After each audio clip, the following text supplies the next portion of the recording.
इसमें हम सामाजिक विज्ञान में लोकतांत्रिक का पार्ट 3 लोकतंत्र और विविधता, इस पार्ट को हम कर रहे हैं। इसमें पहला क्वेश्चन है, सामाजिक विभाजन की राजनीति के परिणाम तय करने वाले 3 कारकों की चर्चा करें।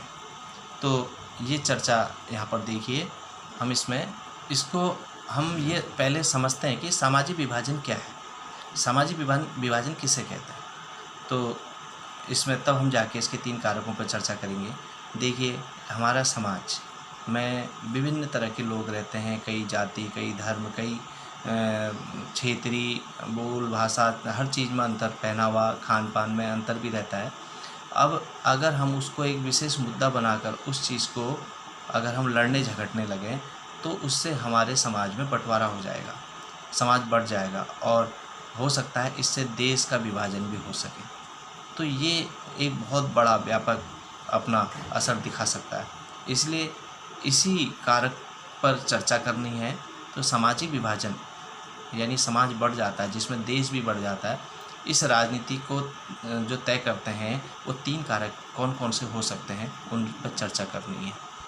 देखिए उत्तर, इसमें सामाजिक विभाजन की राजनीति के परिणाम 3 चीज़ों पर निर्भर करता है। इसमें पहला है लोगों में अपनी पहचान के प्रति आग्रह, दूसरा है किसी समुदाय की मांग को राजनीतिक दल कैसे उठा रहा है, और तीसरा सरकार का रुख। देखिए, सामाजिक विभाजन में कुछ समाज के लोग अपना फ़ायदा उठाते हैं, वो अपनी एक पहचान बनाते हैं समाज में, वो किसी का प्रतिनिधित्व करके, किसी समाज का वो प्रतिनिधित्व करके उस समाज को अपने से जोड़ने के लिए ये अन्य समाज के लोगों को से ये अपने समाज को अलग करते हैं। उनकी भाषा, उनकी भाषण जो होते हैं, उनकी जो राजनीति होती है, वो अपने हित के लिए समाज को लड़ा देते हैं। तो इससे समाज बढ़ जाता है और यही एक बड़ा रूप भी बन सकता है। अगर कोई नेता राजनीतिक सत्ता का लाभ पाना चाहता है, वो चाहता है कि मैं गद्दी हासिल करूं, और वो देश के लोगों को लड़ा कर भी सत्ता हासिल कर लेता है। ऐसा कई बार हमारे इतिहास में हुआ भी है। तो ये पहले में हम इस चीज़ को ही बताया गया है।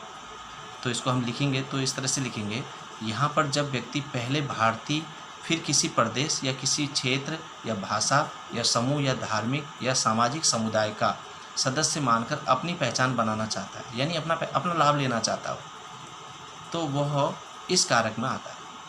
ठीक है।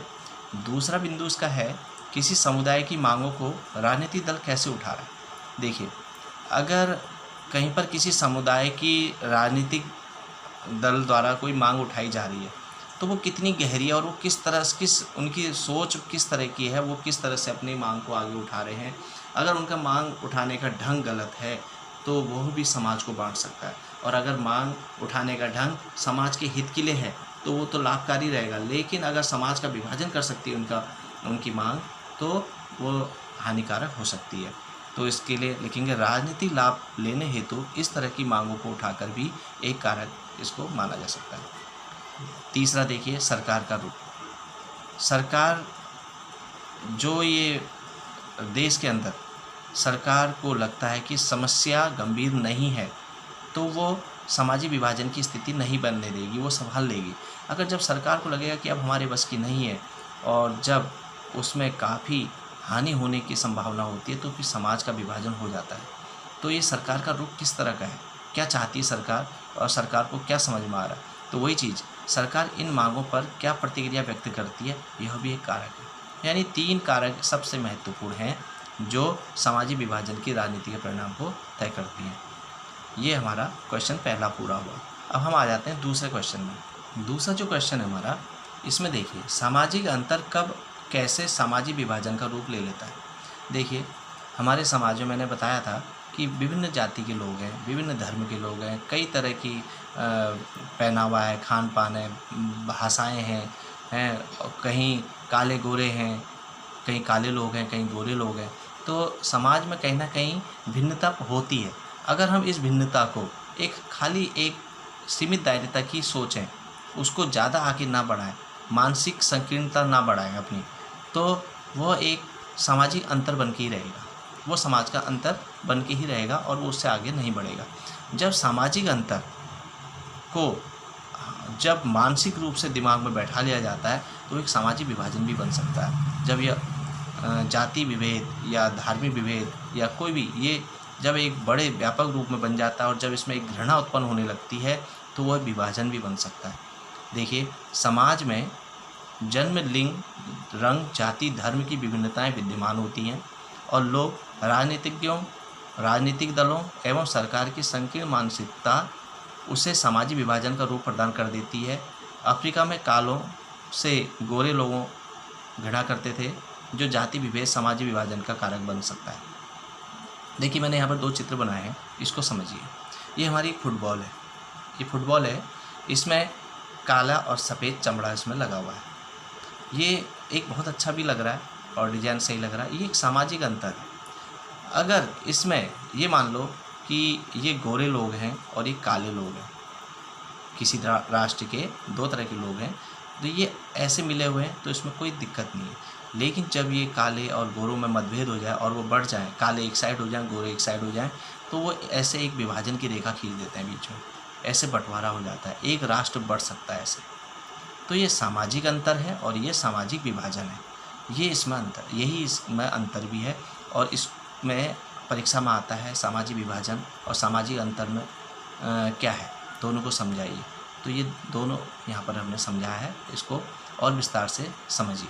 अगला क्वेश्चन देखिए, ये क्वेश्चन है सामाजिक विभाजन किस तरह से राजनीति को प्रभावित करते हैं और 2 उदाहरण भी दीजिए। देखिए, सामाजिक विभाजन अगर हुआ तो इसमें विश्व में अधिकतर राष्ट्रों को मुश्किलें उत्पन्न हुई है। जब भी सामाजिक विभाजन हुआ है, इसमें विश्व के कई राष्ट्रों को इसमें मुश्किलों का सामना करना पड़ा। इसमें क्या है कि राजनीतिक दल और दबाव समूह ऐसी स्थिति पैदा कर देते हैं जिससे विभाजन की स्थिति बन जाती है, विभाजन की स्थिति बन जाती है और इसको नहीं सुधारा गया तो इसमें एक राष्ट्र 2 भागों में विभाजित हो जाता है। जैसे हमारा देश भारत और पाकिस्तान इसमें बट गया। ऐसी देखें यूगोस्लाविया का देखें तो जहाँ अनेक टुकड़े में विभाजित हो गया। तो इसके 2 उदाहरण भी यहाँ पर दिए गए हैं। आज इसमें इतना ही कराते हैं, बाकी क्वेश्चन अगली वीडियो में कराएंगे। इसको लिख लीजिएगा, याद कर लीजिएगा। सामाजिक विभाजन बहुत इम्पोर्टेंट क्वेश्चन है। आज इसमें इतना ही, धन्यवाद।